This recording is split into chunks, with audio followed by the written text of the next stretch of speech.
بسم الله الرحمن الرحيم ولا تحسبن الله غافلا عما يعمل الظالمون إنما يؤخرهم ليوم تشخص فيه الأبصار مهطعين مقنعي رؤوسهم لا يرتد إليهم طرفهم وأفئدتهم هواء وأنذر الناس يوم يأتيهم العذاب فيقول الذين ظلموا ربنا أخرنا إلى أجل قريب نجب دعوتك ونتبع الرسل أولم تكونوا أقسمتم من قبل ما لكم من زوال وسكنتم في مساكن الذين ظلموا أنفسهم وتبين لكم كيف فعلنا بهم وضربنا لكم الأمثال وقد مكروا مكرهم وعند الله مكرهم وإن كان مكرهم لتزول منه الجبال صدق الله العظيم۔ اب یہ ظالم لوگ جو کچھ کر رہے ہیں اللہ کو تم اس سے غافل نہ سمجھو، اللہ تو انہیں ٹال رہا ہے اس دن کے لیے جب حال یہ ہوگا کہ آنکھیں پھٹی کی پھٹی رہ جائیں گی، سر اٹھائے بھاگے چلے جا رہے ہیں، نظریں اوپر جمی ہیں اور دل اڑے جاتے ہیں۔ اے نبی صلی اللہ علیہ وسلم، اس دن سے تم انہیں ڈرا دو جب کہ عذاب انہیں آلے گا۔ اس وقت یہ ظالم کہیں گے کہ اے ہمارے رب، ہمیں تھوڑی سی مہلت اور دے دے، ہم تیری دعوت کو لبیک کہیں گے اور رسولوں کی پیروی کریں گے، مگر انہیں صاف جواب دیا جائے گا کہ کیا تم وہی لوگ نہیں ہو جو اس سے پہلے قسمیں کھا کھا کر کہتے تھے کہ ہم پر تو کبھی زوال آنا ہی نہیں، حالانکہ تم ان قوموں کی بستیوں میں رہ بس چکے ہو جنہوں نے اپنے اوپر ظلم کیا تھا اور دیکھ چکے تھے کہ ہم نے ان سے کیا سلوک کیا، اور ان کی مثالیں دے دے کر ہم تمہیں سمجھا بھی چکے تھے۔ انہوں نے اپنی ساری ہی چالیں چل دیکھیں، مگر ان کی ہر چال کا توڑ اللہ کے پاس ہے، اگرچہ ان کی چالیں ایسی غضب کی تھیں کہ پہاڑ ان سے ٹل جائیں۔ سورہ ابراہیم کی آیت نمبر 42 سے لے کر 46 تک، اس میں اللہ تعالیٰ اس دنیا میں جو ظلم زیادتی کرنے والے لوگ ہیں ان کو خبردار کر رہا ہے کہ آپ یہ نہ سمجھیں کہ آپ جو کچھ کر رہے ہیں خداوند عالم کو اس کی خبر ہی نہیں، بلکہ اللہ تعالیٰ پوری طرح آپ کی تمام حرکتوں کو، ظالمانہ حرکتوں کو دیکھتا ہے، لیکن وہ تمہیں مہلت دے رہا ہے کہ شاید پھر بھی سمجھ جاؤ۔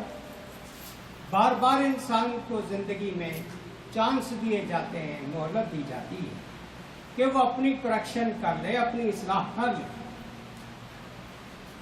اور یہ ٹالا جا رہا ہے اس دن کے لیے جس دن آنکھیں پھٹی کی پھٹی رہ جائیں۔ اس دن سارا معاملہ جو ہے اس کا حساب چکا دیا جائے۔ اس دن کی ہولناکی ان جملوں میں اللہ تعالیٰ نے ذکر کی ہے کہ اس دن آنکھیں پتھرا جائیں گی،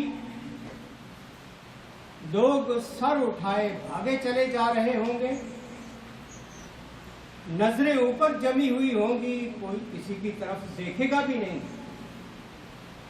اور دل جو ہے وہ گلے کو آ رہے ہیں۔ یہ کیفیت ہوگی اس دن۔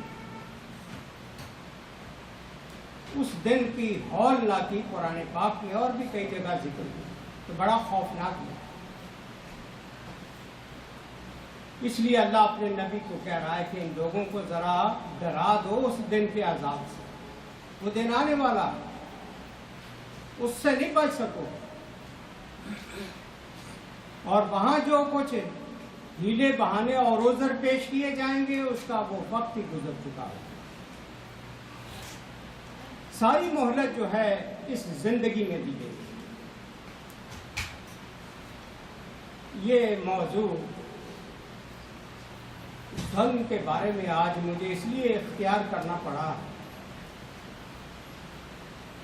کہ ہمارے مسلمانوں میں بھی، ہمارے اپنے دوستوں میں ایسے لوگ موجود ہیں جو ایک دوسرے سے زیادتی کرتے ہیں، ظلم کرتے ہیں، پریشان کرتے ہیں۔ کسی کی بیٹی کی کال آتی ہے کہ میرے ساتھ ماں باپ نے یہ ظلم کیا، کسی کی بھائی کی کال آتی ہے کہ میرے ساتھ میرے بھائی نے یہ ظلم کیا۔ سن سن کے حیرانی ہوتی ہے کہ آخر یہ مسلمان ہیں، ان کو ہو کیا گیا؟ مسجد میں بھی آتے ہیں، نماز بھی پڑھتے ہیں، پھر بھی یہ وہ کام کرتے ہیں جو کافروں کے کرتے ہیں۔ مسلمان جو ہے وہ تو ایک دوسرے کا ہمدرد اور خیر خواہ ہوتا ہے،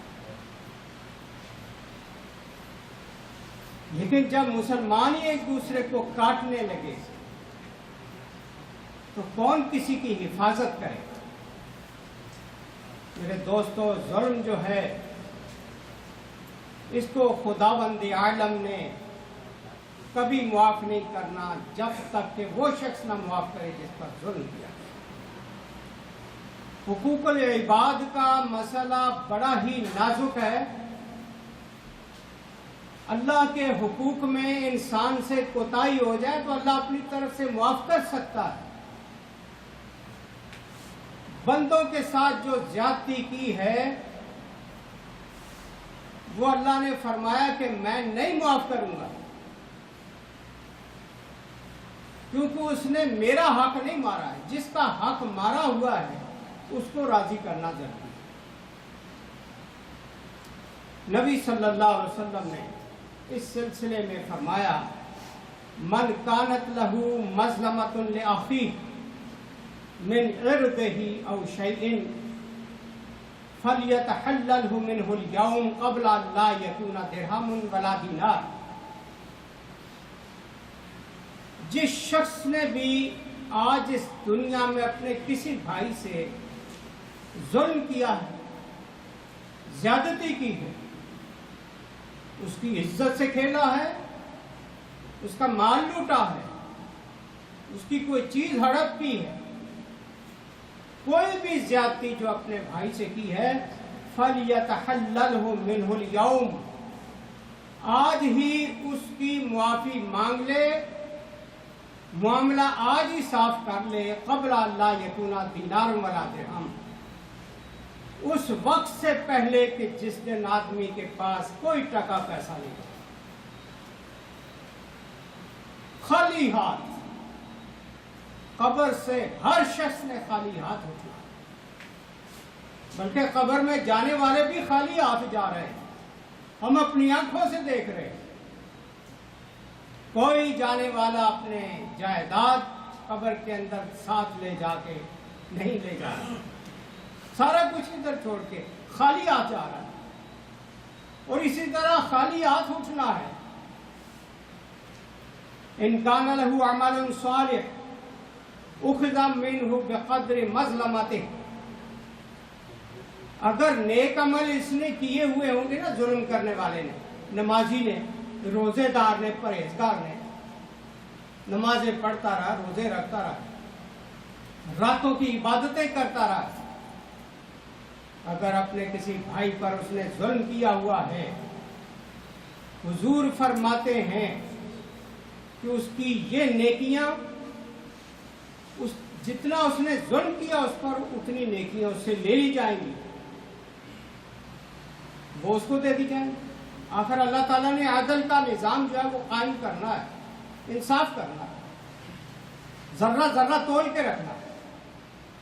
وَإِن لَّمْ يَكُن لَّهُ حَسَنَاتٌ أُخِذَ مِن سَيِّئَاتِ صَاحِبِهِ فَحُمِلَ عَلَيْهِ، اگر ظلم کرنے والے، زیادتی کرنے والے کے پاس نیکی بھی کوئی نہ ہوئی تو پھر جس سے زیادتی کی ہے اس کے گناہوں کو اتنا جتنا اس سے ظلم ہوا ہے اس کے برابر اس کے گناہوں کو لے کر اللہ تعالیٰ اس پہ ڈال دے،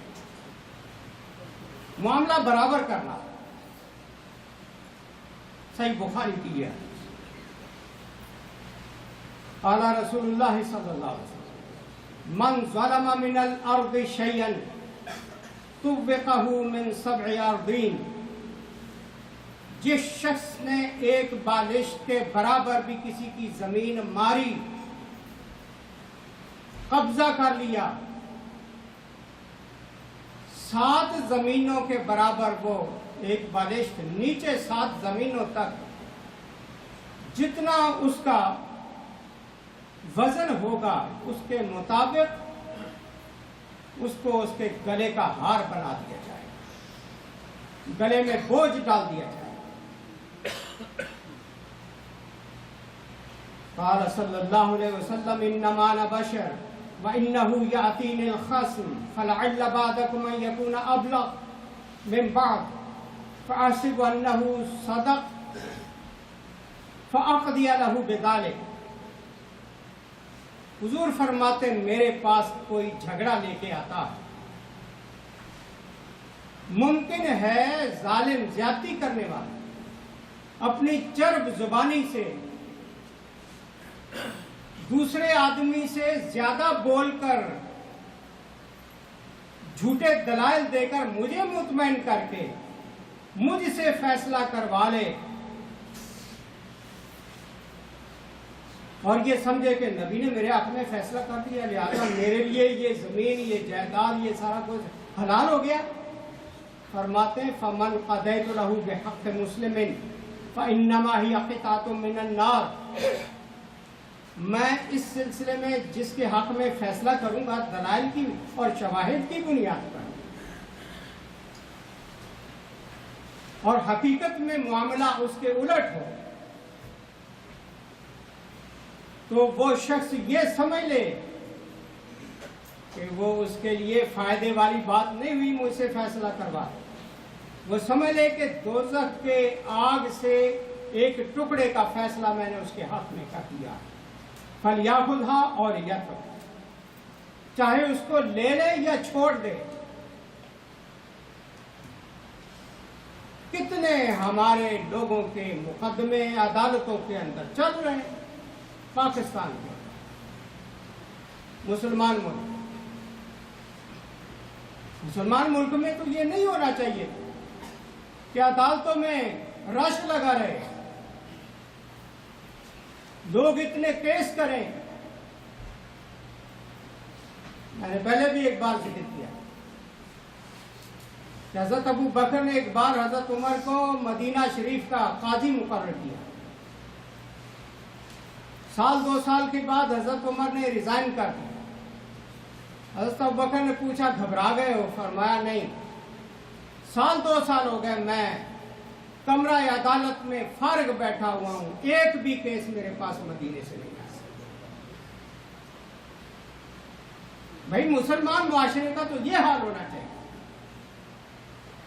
کہ کسی کو کسی سے کوئی گلہ اور شکوہ ہو ہی نہیں۔ یہ کیسے مسلمان ہیں جن کی عدالتیں بھری ہوئی؟ کچھ جج ایسے حرام خور جو فیصلے نہیں کرتے، کچھ لوگ ظالم، جی ہم کماتے کس لیے، ہم اس کو مزہ چکھا کے دکھائیں، یہ انداز ہے سوچ مسلمانوں کا، نہایت افسوس ہے۔ پھر کوئی سوچے کہ میرے حق میں ہائی کورٹ نے فیصلہ کر دیا ہے، یہ جائیداد میرے لیے حلال ہو گئی ہے۔ کوئی سوچے سپریم کورٹ نے میرے لیے فیصلہ کر دیا یہ پلاٹ میرے لیے حلال ہو گیا۔ نبی کا فیصلہ کیا وہ حلال نہیں ہوتا اگر وہ عدل پر نہیں ہو سکا، تو ان عدالتوں کا کیا وہ کیسے حلال ہو جائے؟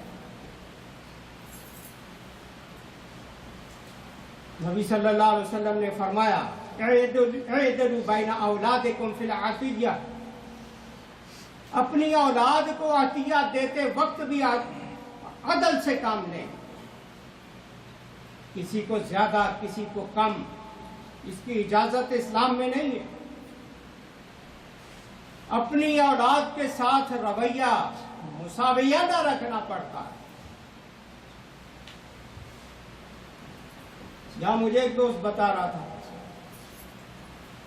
کہ جی میرے والدین نے پاکستان کی ساری جائیداد میرے بھائی کے نام لگا دی، مجھے محروم کر دیا، اور میں کہتا ہوں تو کہتے تجھے کیا ضرورت ہو، تو امریکہ میں بیٹھا ہوا۔ یہ عقل مند والدین کا حال ہے۔ ان والدین نے مرنا نہیں ہے، انہوں نے خدا کے سامنے پیش نہیں ہونا۔ ان کا دماغ کام نہیں کرتا، کرتے کیا ہیں؟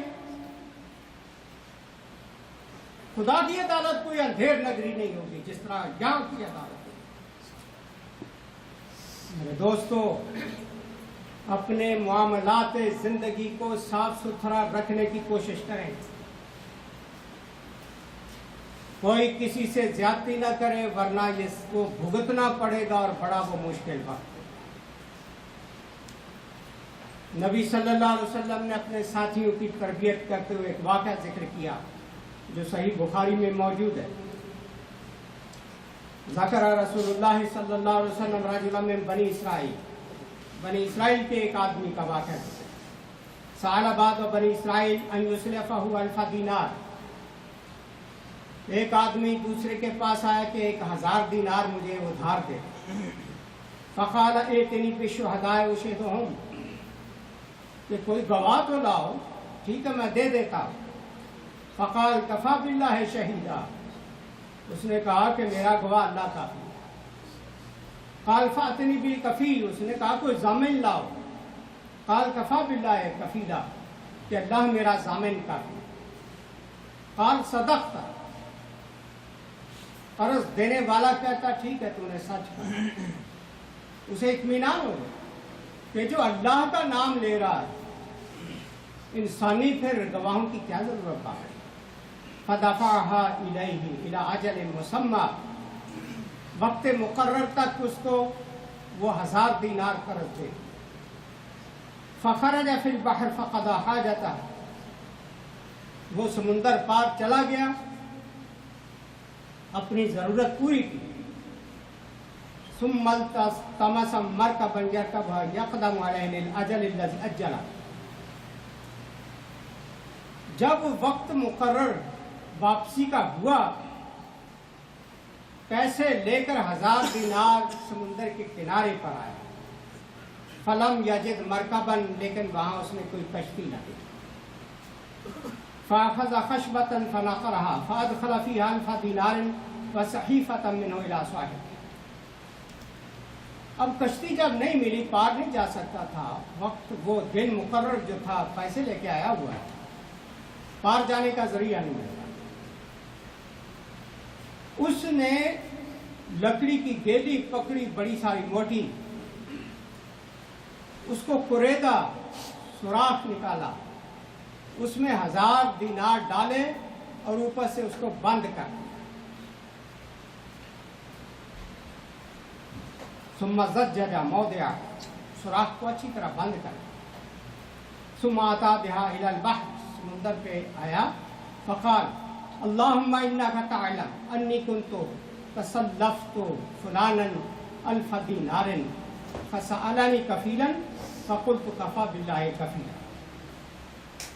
اب دعا کرتا ہے وہ لکڑی کے اندر 1000 دینار بند کر کے، اور خط لکھ کے بھی اس میں ڈالا کہ یا اللہ میں نے فلاں سے ادھار لیا تھا، تو جانتا ہے،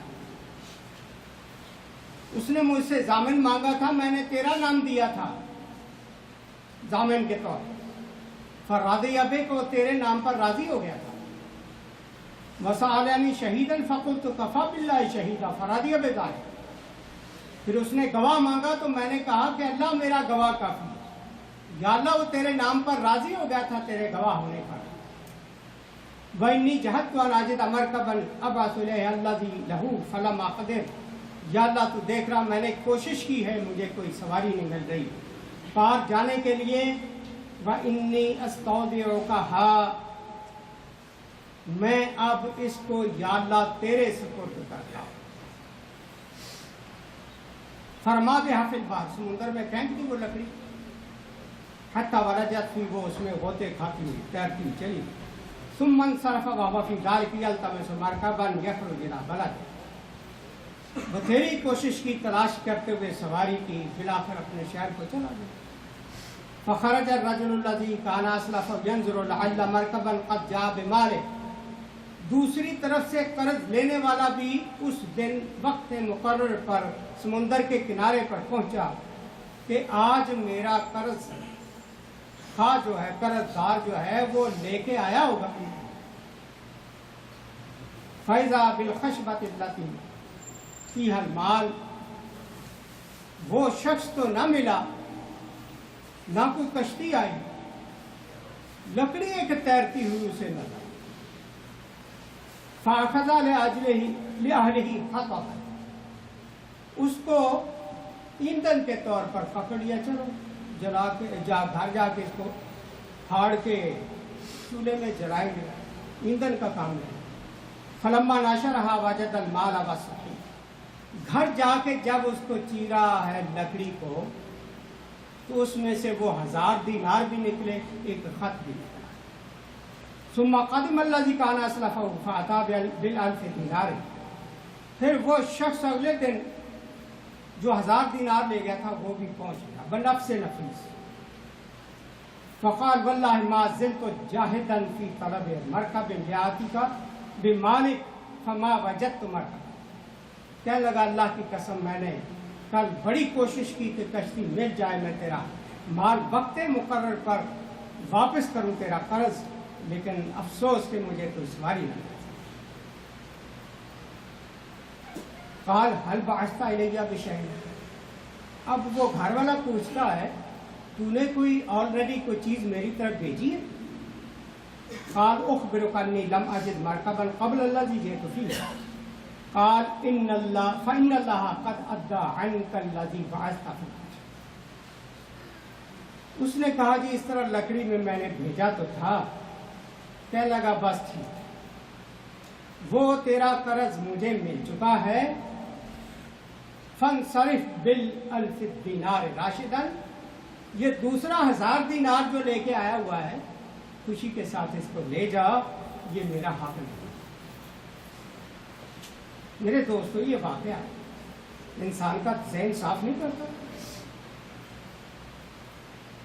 وہ ہم بالکل ہی بے ایمان ہو گئے. یعنی ہم جیسا ہوتا تو یہی کہتا نا کہ مجھے نہیں ملے تیرے پیسے، نکالو پیسے. اس کو ڈانٹتا الٹا. یہ کس چیز نے ہمیں اس گہرائی تک نیچے گرا دیا؟ کیوں ہم اخلاقی طور پر دیوالیہ ہو؟ میرے دوستو، جو لوگ اس دنیا میں اللہ کے دین کے مطابق زندگی گزارتے ہیں وہ نہ بھوکے مرتے ہیں، نہ ذلیل و رسوا ہوتے ہیں. خداوند عالم ان کا بھی پشتیبان ہوتا ہے، زندگی ان کی بھی گزر جاتی ہے. چھوٹا سا واقعہ میں اپنے طور پہ اپنے علاقے کا ذکر کر کے ختم کرتا ہوں. چیچا وطنی کے پاس 100 چک کے قریب یوسف خان ایک بزرگ رہتے تھے. یوسف خان اتنا جابر ظالم قسم کا آدمی تھا، بڑا زمیندار تھا. اس نے غریب گھرانے کا ایک مربع زمین دبائی.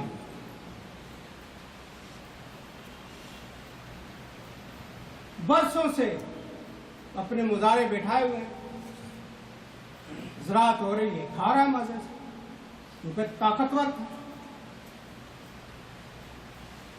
ہمارے ایک بزرگ دوست چودھری خدا بخش ڈوگر رحمہ اللہ تعالی، بزرگ آدمی، نہایت نفیس اور درویش،